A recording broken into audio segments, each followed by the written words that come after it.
Welcome to episode 1 of the How to Play Horizontal series.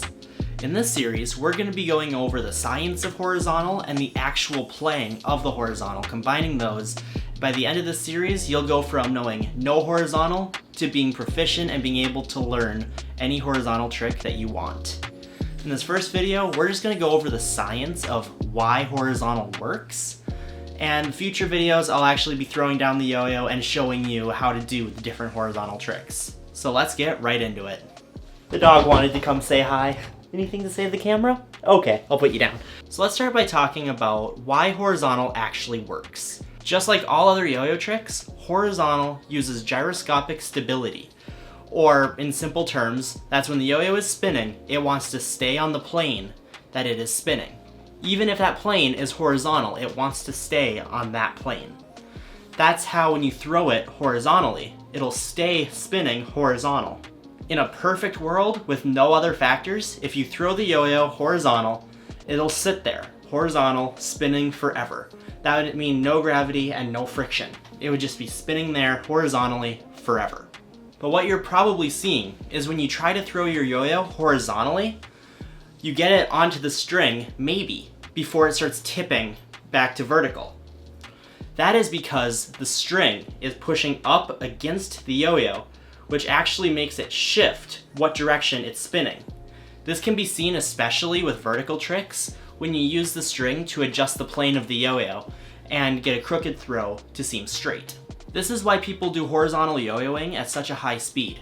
If you do it slow, gravity starts to pull down on the yo-yo, which starts to shift the string into the top of the yo-yo, which will start to tip the yo-yo vertically, which then it's no longer a horizontal trick.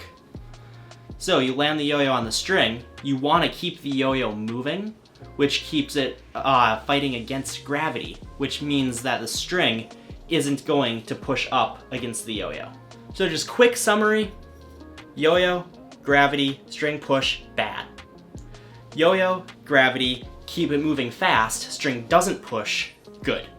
I hope that makes sense. If it doesn't, let me know in the comments and I'll be happy to answer any questions that you have. With all that being said, what is the best yo-yo to learn horizontal with? And unfortunately, there isn't a right answer. There are the genres of yo-yo that make it easier, like you want a flared out, wider yo-yo versus a rounded, small yo-yo, and I'll show why in just a moment. But for that, I actually recommend using either the Connor Steele's Motive, if you like bimetal, or the RicksTricks Atlas, if you like monometal. Both of these yo-yos have a very wide, flared out design, which means that when you throw horizontal, the string has to travel a long way, and you have a lot more margin of error before it starts to rotate back to vertical. A yo-yo that I would not recommend is something that's rounded or narrow. For example, the Edgeless is a very round yo-yo, and if you push the string down, it takes very little effort for the string to start touching the half of the yo-yo that would start adjusting it. You really want the string to take a long time to get down there. Though the Edgeless wouldn't be a great yo-yo to learn horizontal on just because of how rounded and narrow it is. It can definitely do horizontal tricks. I've done horizontal tricks with the Edgeless, but just for learning, I would recommend using a more wide, flared out yo-yo. Also keep in mind, these yo-yos that I've shown here are just options. There are so many yo-yos out there that are good for horizontal.